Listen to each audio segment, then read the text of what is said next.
ఎన్నాళ్ళు వేచిన ఉదయం అదేనండి. విశాఖపట్నం జిల్లా భోగాపురంలో నిర్మిస్తున్న హరిత అంతర్జాతీయ విమానాశ్రయం జూన్ 26న రెడీ అవ్వబోతున్నట్టు ప్రారంభించనున్నట్లు జీవీఆర్ సంస్థ చైర్మన్ ఐ. ప్రభాకర్ రావు గారు మనకు తెలుపుతున్నారు.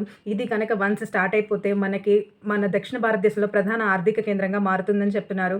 అంతేకాదు ఆదివారం రోజు ట్రయల్ రన్ అనేది స్టార్ట్ చేశారు.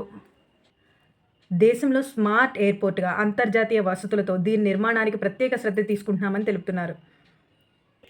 కేంద్ర మంత్రి రామ్మోహన్ నాయుడు గారి పరిధిలో పనులు శరవేగంగా జరుగుతున్నాయని చెప్పి రాష్ట్ర ప్రభుత్వం కూడా ఈ పనులు జరగడానికి చాలా బాగా సహకరించిందని కూడా తెలుపుతున్నారు.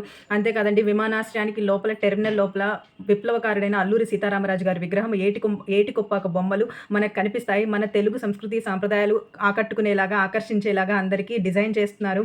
విశాఖపట్నంలో ప్రయాణికులు విమానాశ్రయానికి రావడానికి కూడా ప్రధానంగా 3 రహదారులని అసౌకర్యం కలిగించకుండా 3 రహదారులు అనేది సిద్ధం చేశారట.